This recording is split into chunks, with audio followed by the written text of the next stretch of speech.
Okay.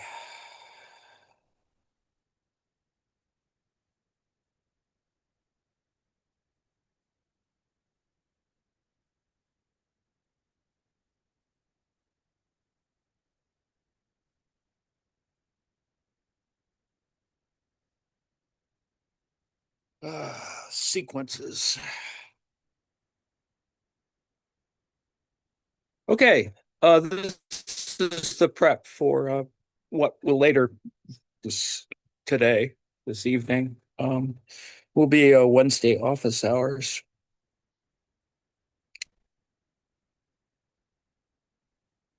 I know this appears at random, but I just, I put myself on a regular schedule before, but there wasn't enough interest in a synchronic sort of thing, although a couple of people obviously were looking at it, but not very many. So I thought I'd concentrate them on a Wednesday at 6 p.m. Eastern time, Eastern US time. And hopefully that's interesting enough for some folks. So what I'm going to be looking at, and hopefully this will make some sense to somebody, is I first included a thing about rent because I wanted to compare um, rent in the classical sense or the Ricardian sense that Marx uses as well, among others. And I wanted to compare it to the applied version of it, which is the current application of a quote unquote rent theory to property investment and pricing, partially to get to um, refamiliarize myself with the kind of microeconomic application of rent to something more specific, like rent in the context of actual land economics. So that's the reason for the analytic reason for doing this. And then I wanted to include a thing by that is on Bitcoin, but to get at the question of rents and Bitcoin, not that they're identical, but that the difference or problems of Bitcoin, which ultimately will solve themselves at some moment. There's a kind of implosion that will occur either from well, several different ways, but one will simply be that the energy requirements will cause the problem or will constrain whatever that activity is, and people will find a new way to launder money.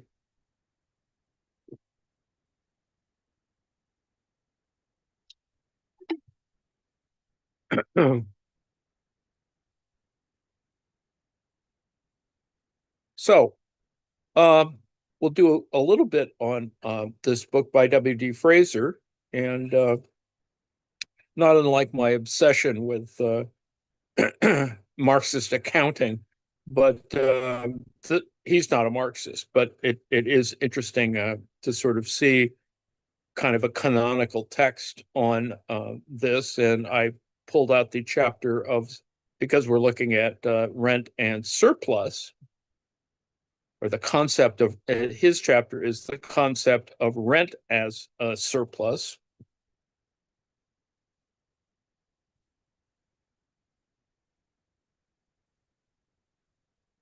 So, in seeking to explain how the market determines rental value, we shall address the following three questions in this chapter. What causes rent to be paid for the use of property? What determines the amount of rent paid for the use of a property? What causes rental value to change over time? All good questions. We shall start the analysis with a simple example in the context of farmland, which is, where Ricardo starts.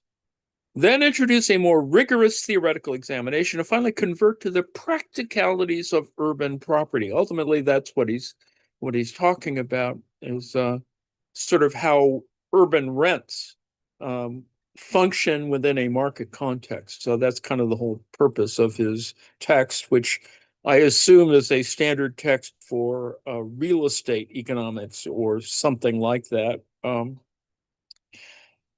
I mean, it functions as a textbook in that particular context. So on the one hand, it's a kind of laziness on my part. On the other hand, I just wanted the comparison to be made available and to remind myself that there is a I wouldn't call this neoclassical, but I would say that it's influenced by more neoclassical methodology. That is, it includes marginal analysis, sort of standard micro, which is fine from a quote unquote standard point of view. But on the other hand, micro, by its very nature is, from a Marxist point of view, is always minimized, even though there are micro foundations at work, and I still believe that within the context of the structural dynamics sort of analysis of political economy, which is really the important. I mean, it's the global addressing of certain things to solve certain problems and to influence policy clearly.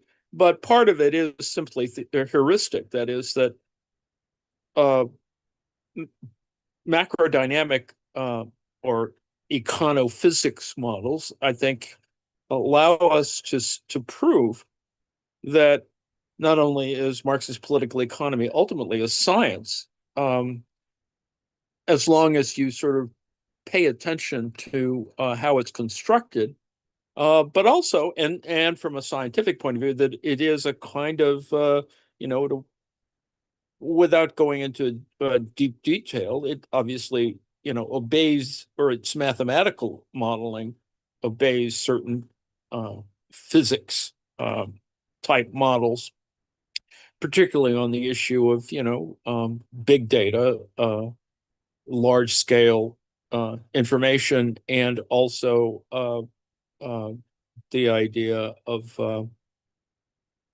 that we could apply it to other kinds of things, which have, on the one hand, micro implications, um, monetary implications, fiscal policy implications. All of those things are available or possible since we've shown that Marx, as a classical political economist, it sort of fits with the move towards uh, a refined macro model, which is fine. But rent is not so macro when you think about it. Rent seeking is, and a rentier economy is, but it is. You're still looking at certain things which have micro foundations, that's kind of why we're doing this. So, farmland, and then to urban stuff. So I'll do the first portion of this, which I think is, it gives us a sense of how all this sort of fits together, and then not go too deeply into it because you just get sort of lost trying to do the math of it, all. Theory of land rent. Let us suppose that 100-hectare low ground farm is being offered to let on the open market by the freeholder on the following assumptions. A, the tenant will provide and maintain all buildings, fences, roads, and other fixed equipment.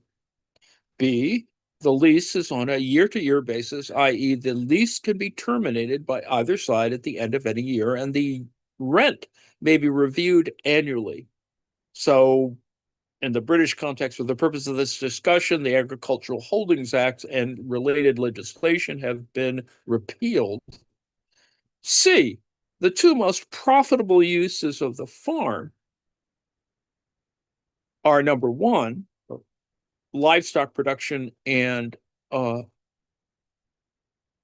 cropping, and two, cropping, although the former use, livestock production, will include some cropping, and the latter, some livestock, in order to gain the benefits of rotation and integration of the two activities.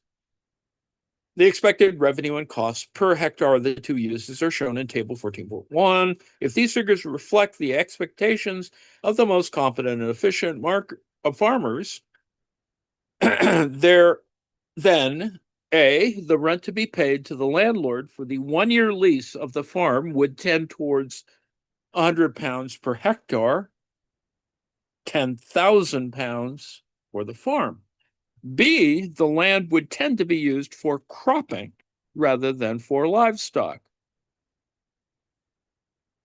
C, the farm would tend to be let to the most efficient farmer or a less efficient farmer who was willing to accept lower profits. In other words, assuming a competitive market and that farmers strive to maximize profit, the number one, or A, the rent paid for the use of land will tend towards the surplus remaining after deducting the costs of the optimally employed factors of production from the revenue expected from using the land for its most profitable use. Next, the land tends to be allocated to its most profitable use, and land tends to be allocated to one of the most efficient users or to a less efficient user willing to accept a lower level of profit. A lot of assumptions there, certainly. And then there's a graph that gives us this sense of the differences between livestock and cropping and expected revenue from sales per hectare, expected costs per hectare. Something that Ricardo doesn't really go into detail. Neither does Marx in that sense. And of course, Marx has his own issues. And what you get with respect is a certain expected surplus per hectare. Now, all three of these hypotheses, the ones that we introduced above, are dependent on competition between land users to obtain the use of the land. If we imagine the tenancy is to be granted to the farmer offering the highest rent at public auction, then less efficient farmers will gradually drop out of the bidding as the rent bids rise above the level which they can afford. Perhaps due to poor crop husbandry, the inefficient farmer may achieve a poor grain yield. By poor marketing, he may fail to maximize his income by wasteful use of seed, fertilizer, machinery, and labor. His costs may be excessive, and generally, in an infinite number of ways, he may fail to maximize the difference between revenue and costs. As a potential tenant cannot afford to offer a rent greater than his expected surplus of revenue over costs, including required profit, he must drop out when bidding rises above that level. Consequently, a farmer who intends to use the land for livestock production will drop out of the auction after bids rise above 70 pounds per hectare, as indicated above, unless his level of required profit is less than the 150 pounds envisaged here.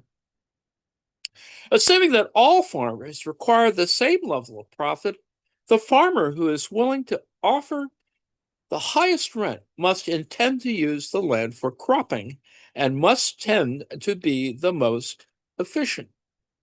Now, he would offer a rent marginally higher than the surplus expected by the second most efficient farmer, who would then drop out of the auction, leaving the most efficient farmer as the successful bidder. On the assumption that the figures in Table 14.1 represent the expected revenue cost of the second highest bidder, then the rent that would be paid to the landlord would be marginally above 100 pounds per hectare. Now, we shall call this some quote-unquote land rent being the economic return to or earnings of pure land. Recall that we've talked, there's a pristineness, a pristine quality that we might think in subsumption that does apply to even something that is pure land, and that's not the Buddhist sense of it, but anyway, and which we shall define as the residual after deducting the expected costs, the optimally employed factors of production from the revenue expected from using the land for its most profitable use. Now, it should be clear from Table 14.1 that the farmer's land rent is dependent on five things: the volume of produce from the cropping enterprise, the price at which this produce can be sold, the amount of productive factors employed, the cost of these factors, and the level of profit required by the farmer. Land of poorer fertility or subject to a less suitable climate will tend to produce a lower output and thus a smaller surplus. Likewise, land situated at a distance from a marketplace will tend to have a lower land rent than land close to the market due to the cost of transportation, cost of transporting the produce to the market, or the lower price that will be offered by merchants at the farm gate. Note that the surplus earned by any single land use is a geared residual. Relatively small changes in either revenue or cost will tend to cause proportionally greater changes in the surplus. Here, a 16% fall in the income expected from crops would wipe out the surplus from the cropping enterprise. However, the land rent is less volatile than the surplus earned by any individual land use, because in the event of a fall of the price of crops, the livestock enterprise would become the most profitable use, thereby restricting the fall in land rent, assuming that livestock prices remain unchanged. If such a fall in the price of crops occurred unexpectedly, the land rent need not change at all, because land rent is based on expectations, not on outcomes, and farmers' expectations for the following year may remain unchanged. It would be farmers' profits which would bear the brunt of the fall in income, not land rent. On the other hand, if it was felt that the price of crops had fallen permanently, then the land rent would tend to fall. Thus, although the surplus earned by any crop in any year is potentially very volatile, land rent is relatively stable because it is based on farmers' expectations, not outcomes, and because the use of the land can be changed in the event of the first becoming unprofitable. Farmers' expected surplus from any crop will take account of all possible outcomes for revenue and costs, such as the risk of a poor harvest, the volatility of market prices, and changes in factor costs. Such risk will also be reflected in the level of profit required by the farmer. In estimating the level of rent which he can afford to pay, the farmer is undertaking a very similar exercise to that of an investor, assessing the price he can afford to pay for a share. Both face risk and uncertainty, and just as the return that an investor achieves is likely to be substantially different from his target return, so a farmer's profit in any one year is likely to prove different from his required or target profit level. Now, before we can fully answer any of the three questions posed at the start of this chapter, we have to relax or modify the various simplifying assumptions. Only then can we explain the relationship between the theoretical concept of land rent and the level of rent paid for business property. Now, however, the reader may have already realized that the concept of land rent is essentially the rental value of pure land, i.e., the annual rent which would tend to be paid for the right to occupy the land if offered to let on the open market. We can now answer the three questions as applied to pure land rather than to land and buildings. So already there's a differentiation between land and, as it were, capital, built environment capital. What causes rent to be paid for the use of land? Rent is paid, A, when prospective tenants consider that the income earning potential of the land exceeds all factor costs, including sufficient profit, and B, when competition exists between tenants for possession of the land. All this seems relatively, normal and obvious, so we won't overindulge this, right? Consequently, no rent will be paid for land which is incapable of profitable use. Recall, Ricardo talking about this. For example, land liable to regular flooding or where there is no land scarcity. For example, the American Western frontier in the early 19th century, which is an interesting way to think about it. Where there is no land scarcity, defining a way in which you can think about the Western frontier, regardless of, however it's been granted or staked out or whatever. Number two, what determines the amount of rent paid for the use of the land? The amount of rent is determined by the amount of surplus expected from using the land for its most profitable use.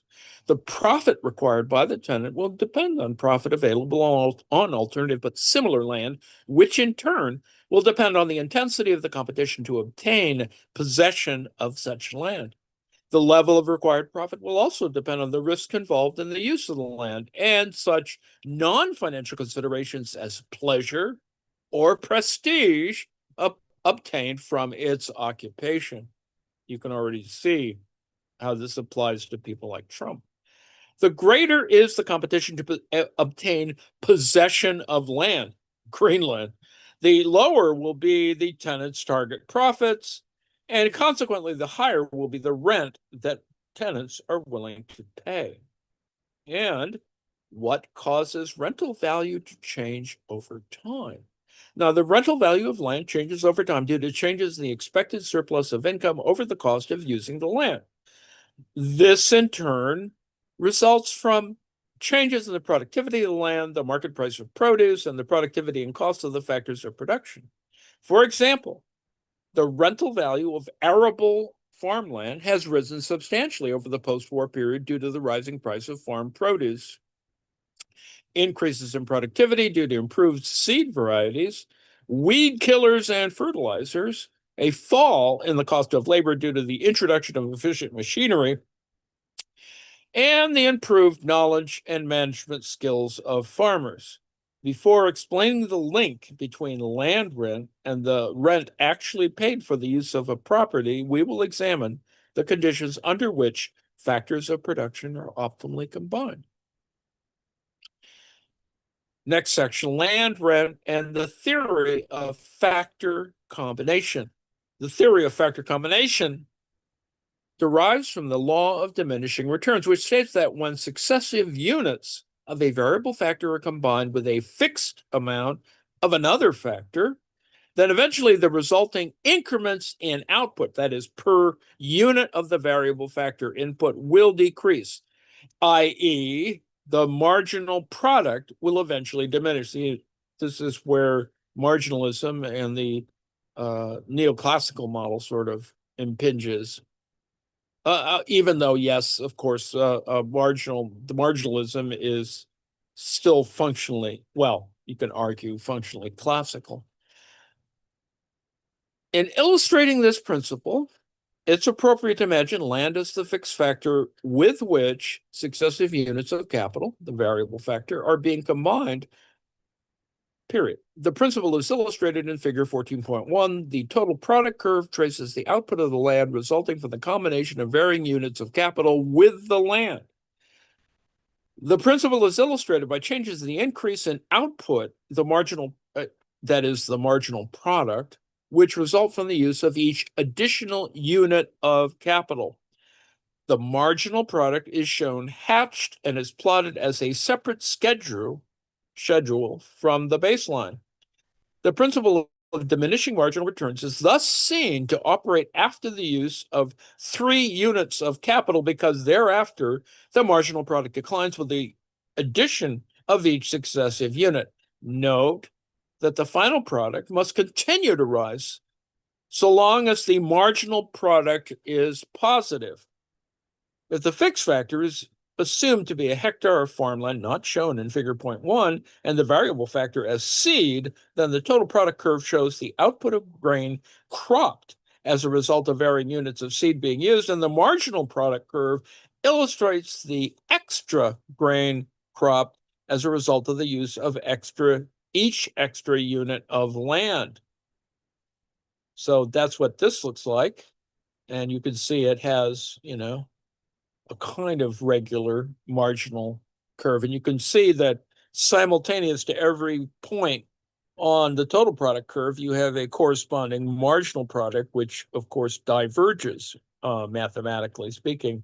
Units of output, single units of output, 1, 2, 3, 4, etc., units of capital and units of output compared.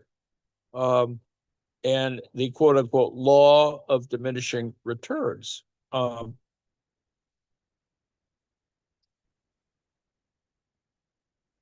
Although figure 14.1 illustrates the principle of diminishing returns, it does not explain how much capital to combine with the land. To do that, we must ascribe money value to the output and introduce the money cost of the factor used, to say it doesn't sort of simply just happen, but rather because commodities are involved, money needs to come into context with that.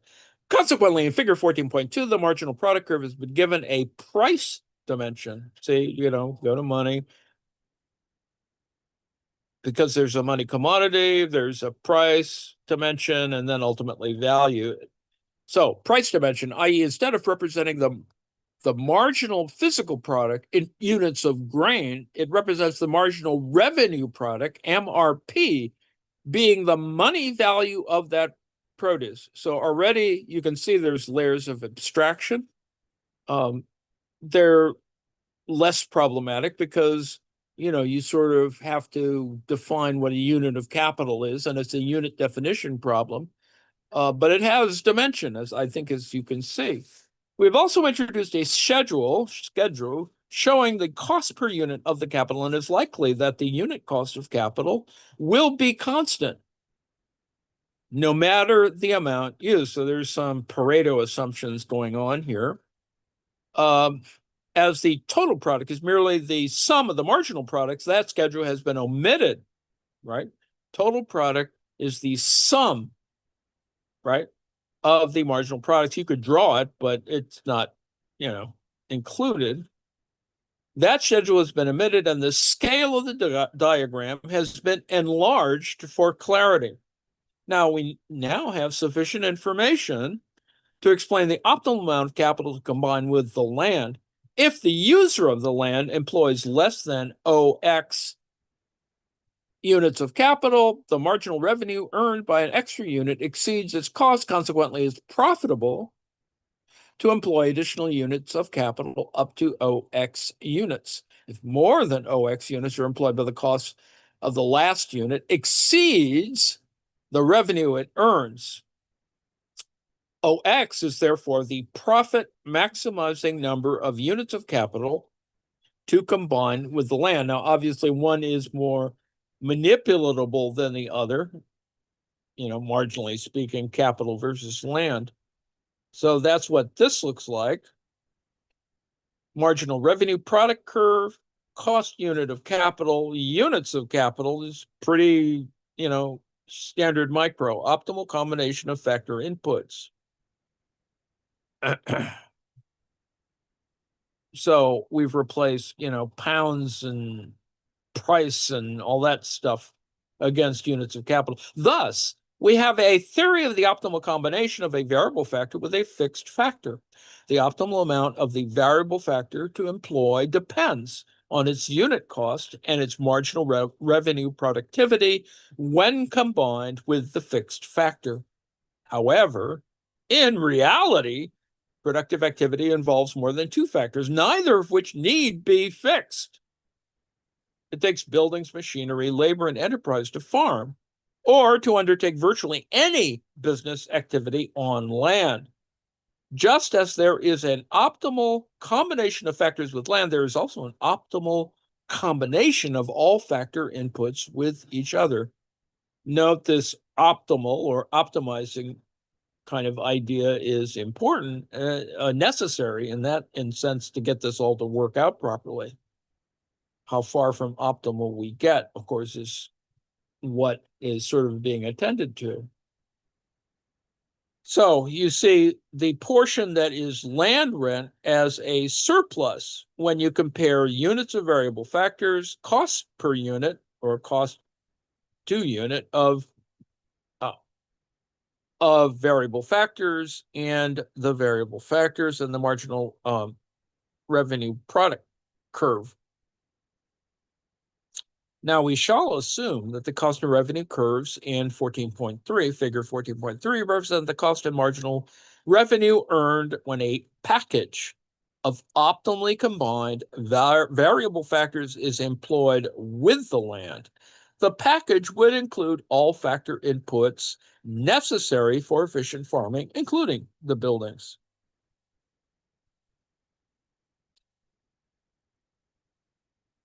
So the farmer's labor management enterprise is shown in table 14.1 with the MRP curve representing the extra revenue to be earned from the use of each successive unit of the package of factors. The profit maximizing number of units combined with the land is again OX units. The total revenue to be earned by the use of OX units is to be represented by the figure QYXO, but as PYXO represents the total costs of OX units of the variable factors, including the farmer's required profits, then QYP represents the surplus of revenue over cost from using the land. If the revenue and cost schedules represent the most profitable use of the land, that is cropping in the earlier discussion, then QYP is the land rent as previously defined, i.e. the surplus remaining after deducting the cost of the optimally employed factors of production from the revenue expected from using the land for its most profitable user. So that's kind of what this looks like. And you can see there's this obvious overlap and a somewhat marginal difference, y1 to y, x1 to x, q1 to q, MRP, etc. And so, it's money versus quantity. The effect of changes in MRP and cost of land, rent, and the intensity of land use. Now it's kind of Ricardian in that sense. You're accounting for use, you're accounting for the cost, and assuming that there is a version of this that is zero or that lies fallow or whatever. So the relative surpluses earned by cropping in comparison with livestock are represented in figure 14.4a. Now, I'll read through this quickly because it's going to get a little dense. If it is assumed that the unit costs of cropping are similar to those of livestock, that is OP, the lower marginal revenue productivity of livestock, Q1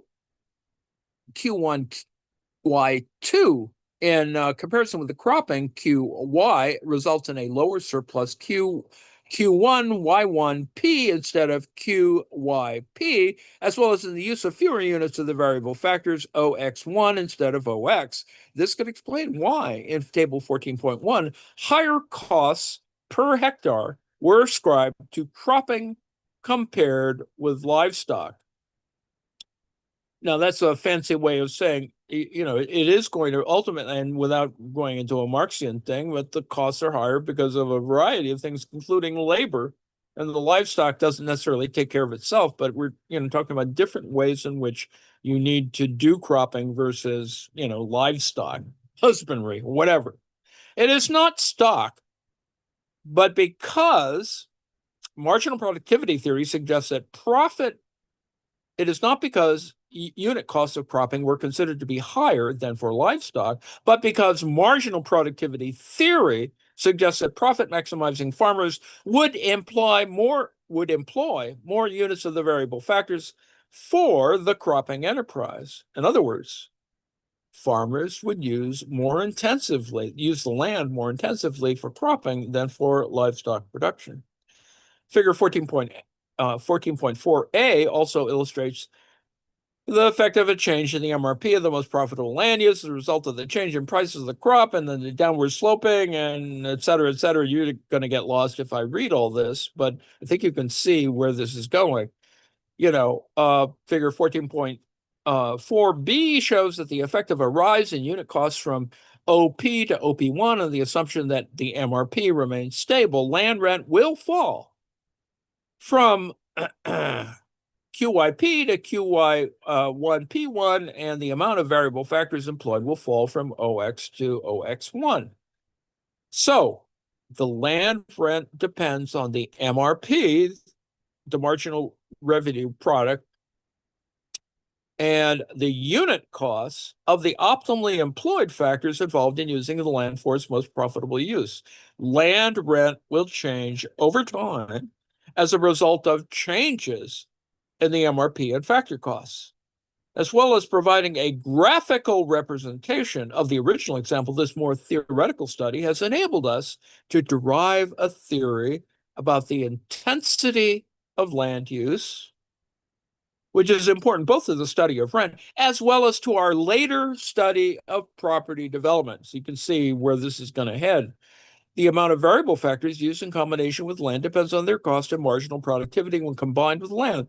The higher the productivity of land, the more intensively it will tend to be used. This is why farmland, which is particularly fertile or advantageously located near a population center, will tend to be farmed more intensively than remote or less fertile land, and why land in city centers is more intensively developed than land in more peripheral urban locations. So there's already, you can see economic geography is sort of built into this with all of the things that we looked at before in terms of centrality and distance, etc. And yes, of course, underlying that is all the issues that we thought about relative to David Harvey and Marx with the idea of annihilation, spatial annihilation in that sense. Up to now, we've assumed that the amount of land under consideration is fixed in size, but this need not necessarily be the case. Where land is variable, the condition for optimal combination is fulfilled when the MRP to be earned from the use of an extra pound's worth of the land is exactly the same as the MRP to be earned from the use of an extra pound's worth of each of the other cooperating factors. Now, the amount of each factor used will depend on its cost and MRP when combined with the other factors. As factor costs change, so will the optimal combination.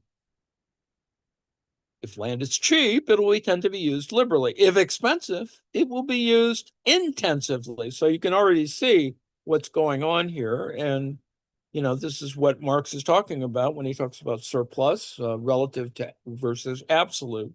And in this sense, you could probably retranslate the text to sort of match those things. It would take a little longer, I suppose, to do it by annotation, but I think you would see, and because it's a textbook, it sort of, moves forward faster as opposed to a scholarly approach to the problem. This condition for optimal factor combination explains why rent per hectare varies according to farm size.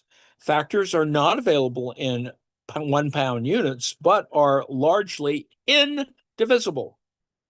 The indivisibility of factors such as buildings, labor, combine harvesters, and the management potential of farmers tends to lead to an optimal farm size, which varies according to the type of farm. The land rent per hectare of a 200-hectare arable farm will tend to be significantly higher than that of a similar 100-hectare holding. In the larger farm, factor combination can be close to the optimal and factor cost of the factor cost per unit of output minimized. So you see there's a scale kind of issue there. Now, it's going to get a little more complicated. Now, we should now remove the simplifying assumptions made at the start of this chapter and thereby explain the relationship between land rent and the rental value of property. So, ground rent versus building stuff, rent in a commercial property on the basis for assumptions. The rental value of the farm is the same as the land rent. Tenant farmers would be willing and able, indeed forced by competitors, to offer up to £100 per hectare to the landlord. However, the terms of the lease are unrealistic. First, property subject to a lease normally includes building and other fixed equipment, and second, leases of business property are rarely on a year-to-year basis.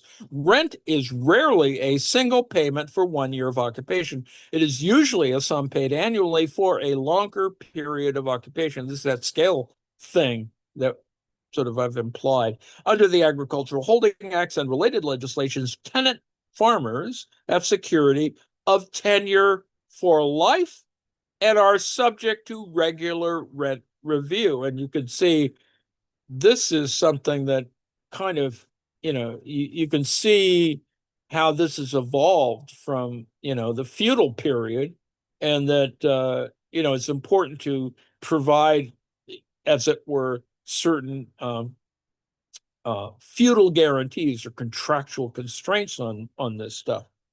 We shall now investigate the impact on rental value of first, lease conditions, and second, the provision of fixtures with land under a lease contract. So I'm not going to go, I can blunder through this, and you can read this for yourself, those of you who have access to this. And but needless to say, it becomes differentiated. It has diagrams and charts, and you can sort of see, where rental value has an MRP, a cost unit variable factors, a total cost of variable factors, rental value as a surplus over, you see the rental value hump there is the same as what we're looking at before. This is, now with greater combinations of things over the cost of using property. So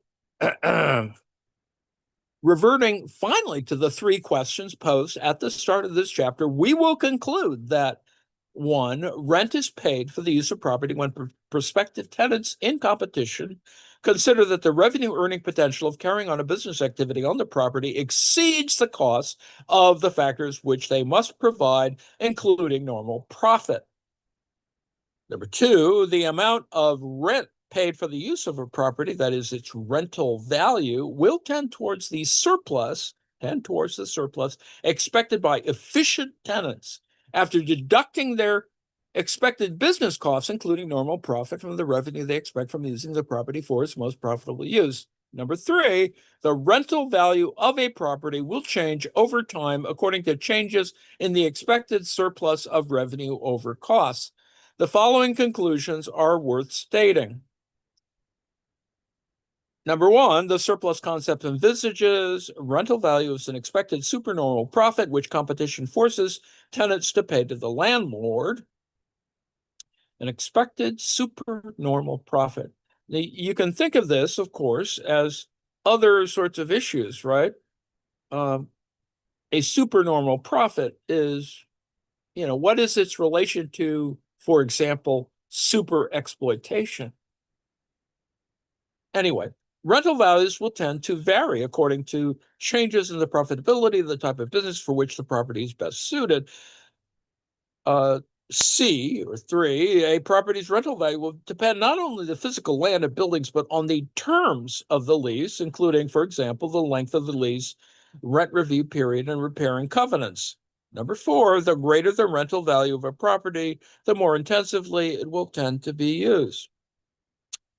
So, got to the end of the chapter without a lot of pain, but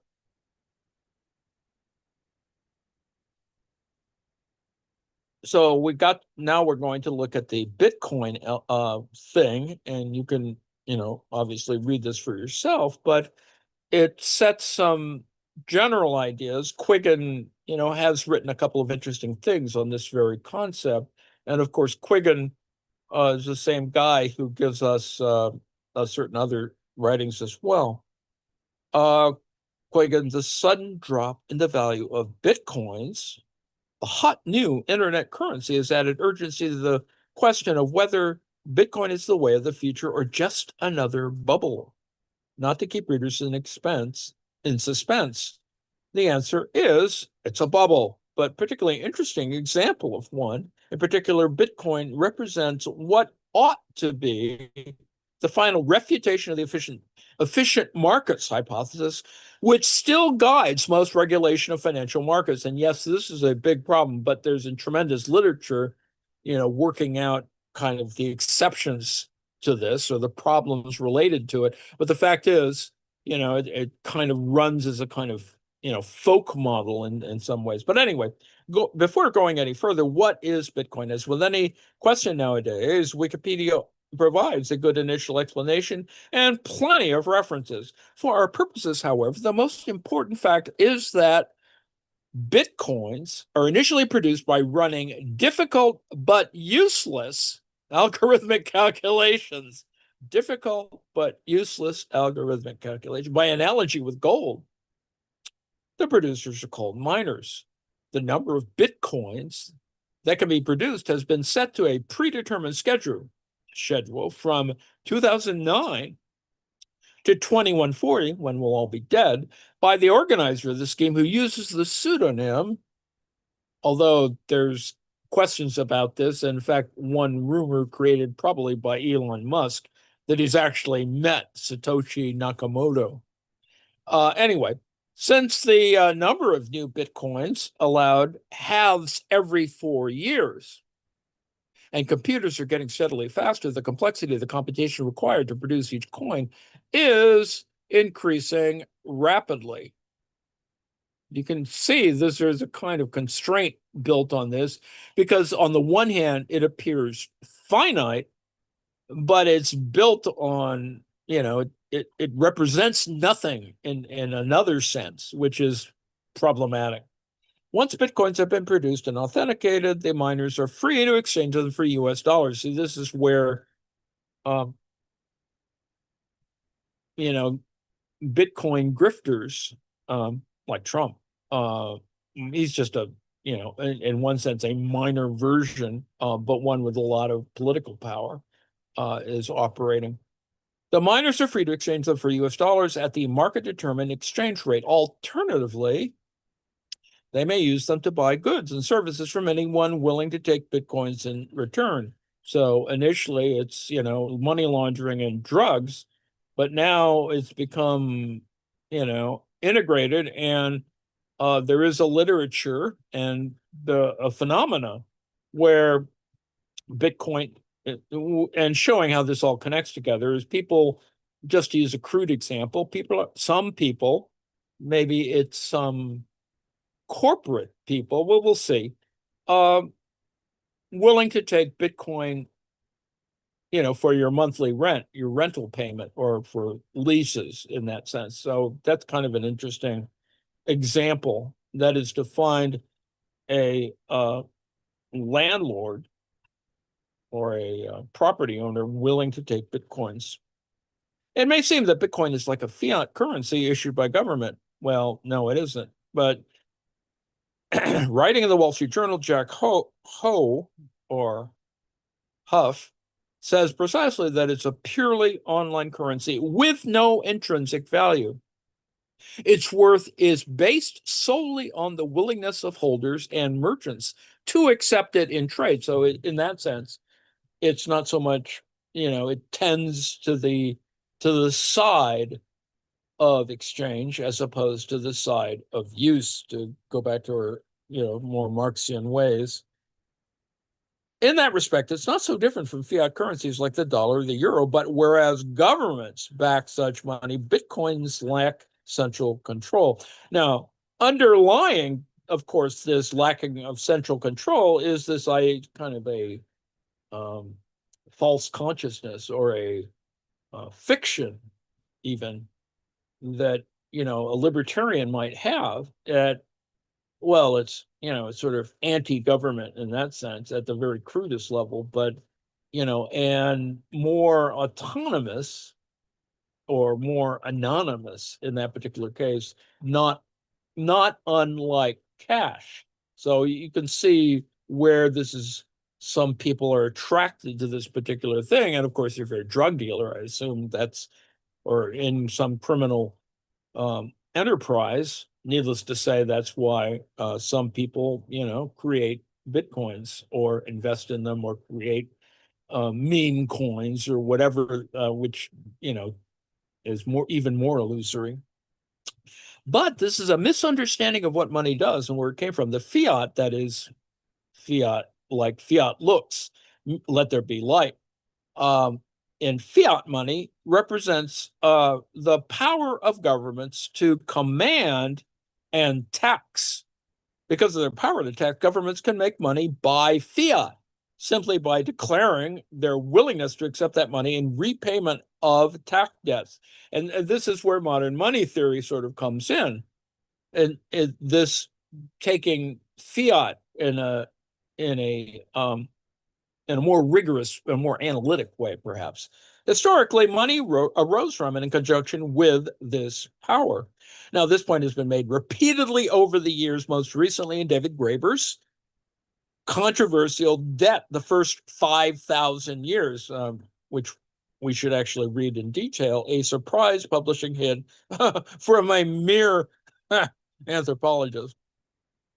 By contrast, Bitcoin looks more like the just so story commonly told in economic textbooks, in which money arises to simplify what would otherwise be complex and cumbersome barter transactions. So to retranslate, this is the commodity form that money represents. Commodity money, as in, you had commodity in more generalized sense. You have the kind of relative, the activities of exchange and use, and then you see that you get to the need at some moment for exchange to, include or be more abstract, more fluid in that sense, and in this case, more simple. Now, it'd be fine if Bitcoin were simply a unit of account used to keep track of transactions. But all the interest in Bitcoin is in the idea that it is a store of value rather than a unit of count, one that might be expected to show steady appreciation rather than depreciation. So Bitcoin needs to be evaluated as a financial asset. Viewed in this way, Bitcoin is perhaps the finest example of a pure bubble. It beats the classic historical example produced during the 18th century South Sea bubble of a company for carrying out an undertaking of great advantage, but nobody to know what it is. After all, the promoter of this enterprise might in principle have had a genuine secret plan. See, this is, Trumpism at its best. Well, $1 trillion down the road, you're going to get, it's all the revenue is going to come in, even though you're being taxed in order to, well, anyway, so much for Trumpian tariffs. Bitcoin also outmatches Ponzi schemes, which rely on the claim that the issuer is undertaking some kind of financial arbitrage. That is, the original Ponzi scheme, Charles Ponzi's scheme, was supposed to involve postal orders. The closest parallel is the fictitious dot-com company imagined by Gary Trudeau's Doonesbury comic, whose only product was its own stock. You see, it's not a bad analogy because it is a kind of caricature or cartoon, represents cartoon values in that sense. As with any kind of asset used as currency, from gold to tobacco to US dollars, Bitcoin is valuable as long as people are willing to accept it. But in all of these examples, willingness to hold the asset depends on the fact that it has value independent of that willingness. Tobacco can be smoked or chewed, gold can be used to fill teeth or make jewelry, and US dollars can be used to meet obligations to at least the US government. Now, you can see how warped that gets when you begin to think, well, there's other things that the US government does with its money or money equivalents, bonds and whatever, making aircraft carriers or whatever. This independent value is not fixed and stable. If people give up smoking or wearing gold jewelry, or if the United States experiences what we're doing now is inflation, the external value of these currencies will decline. But in the case of Bitcoin, there is no source of value whatever. The computing power used to mine the Bitcoin is gone once the run is finished and cannot be reused for a more productive purpose. If Bitcoin cease to be accepted in payment for goods and services, their value will be precisely zero. According to the efficient markets hypothesis, EMH, which still dominates the analysis of financial markets, this should be impossible. The EMH states that the market value of an asset is equal to the best available estimate of the value of the services or income flows it will generate. In the case of a company stock, this is a discounted value of future earnings. Since Bitcoins do not generate any actual earnings, they must appreciate in value to ensure that people are willing to hold them. But an endless appreciation with no flow of earnings or liquidation value is precisely the kind of bubble that efficient markets hypothesis says can't happen. This is similar to a clearing problem. But anyway, according to the EMH, bubbles are impossible in well-developed financial markets, even if the majority of participants are acting irrationally, provided there is a sufficient supply of rational speculators. By selling the asset short, the speculators can burst the bubble and profit when it returns to its true value. However, it's zero in the case of Bitcoins.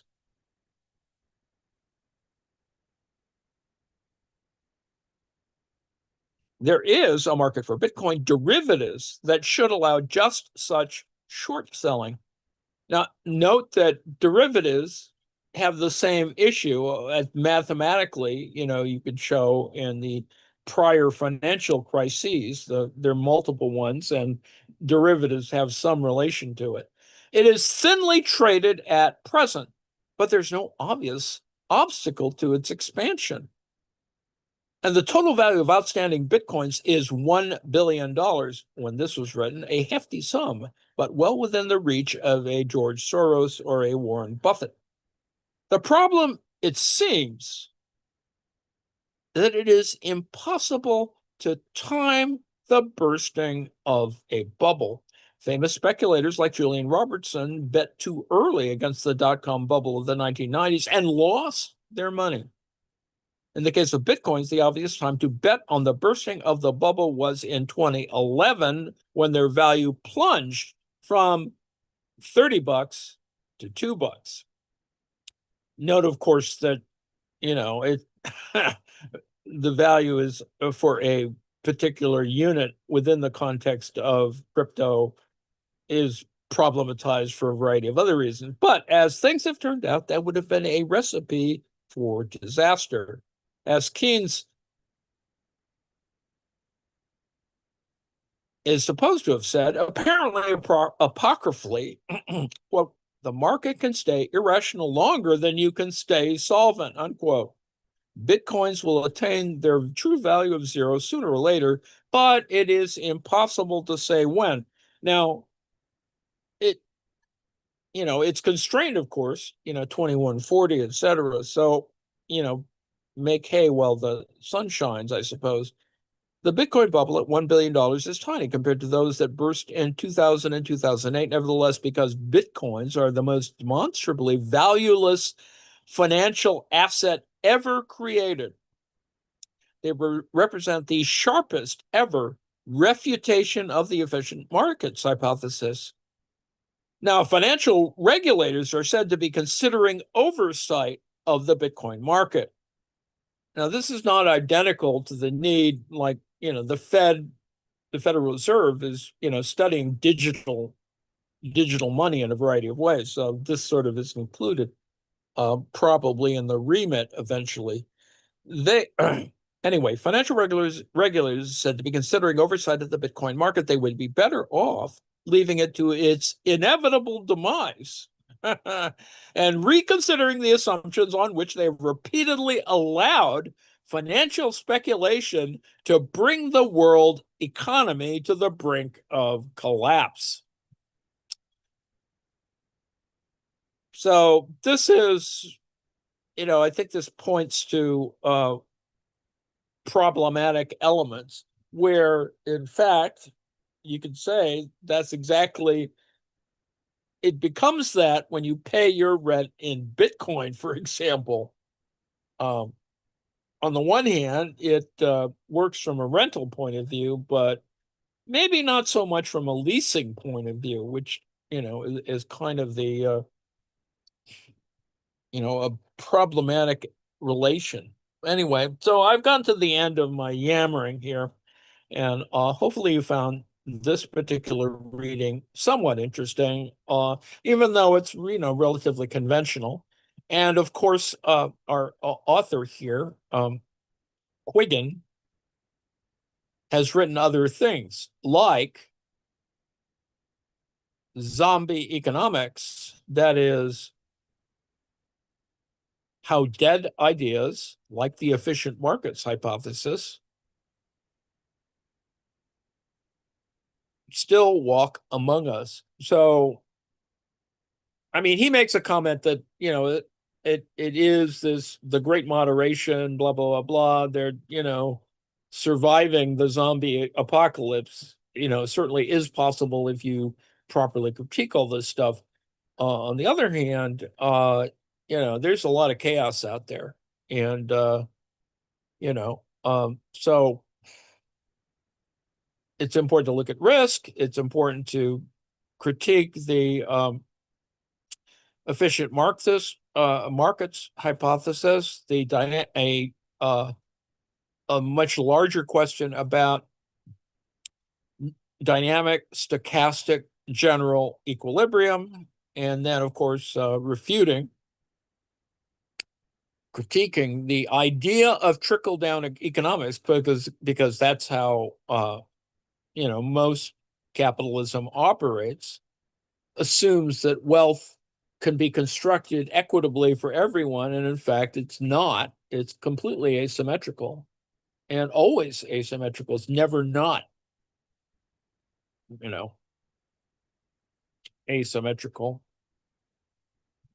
um and then, of course, new approaches to risk and uncertainty, blah, blah, blah. A good read, and perhaps we will go through this all to the end. And I find, where he gets the idea from the book, for the book, is, animal spirits. Akerlof and Schiller, both Nobel Prize economists. And the economics of the textbook seeks to minimize as much as possible departures from pure economic motivation and from rationality. There is a good reason for doing so, and each of us has spent a good portion of his life writing in this tradition. The economics of Adam Smith is well understood. Explanation in terms of small deviation from Smith's ideal system are thus clear because they are posed within a framework that is already very well understood. But that does not mean that these small deviations from Smith's system describe how the economy actually works. Our book marks a break with this tradition. In our view, economic theory should be derived not from the minimal deviations from the system of Adam Smith, but rather from the deviations that actually do occur and can be observed. So there's kind of an empirical need for that. So Quiggin states, this passage motivated me to write about its implication for macroeconomics in the Crooked Timber blog. In comments, economist Max Sawicki, posting under the pseudonym Miracle Max, suggested that this, combined with some earlier posts on ideas refuted by the financial crisis, would make a good book. Brad DeLong, economic historian, University of California, Berkeley, picked up the idea, and the next day, Seth Ditchick of Princeton University Press emailed to me. He thought it was a great idea. The result is before you. Now, this is a kind of popularizing example, and there's math involved at some moment, but not math here. And hopefully you can sort of see where he's going with all of this, and important because it's a conceptual thing that as a trade book, as a popularizing book, one should be able to see this in the context for capitalists, in their terms of their own, for example, investing behavior. So I would think that that would be the useful mode of analysis. And then and that's all fascinating, and it does suggest by the end that post-Keynesian approaches would be more viable, however you want to deal with that, and to look at other versions of this problem. But anyway, these problems. So anyway, I'll now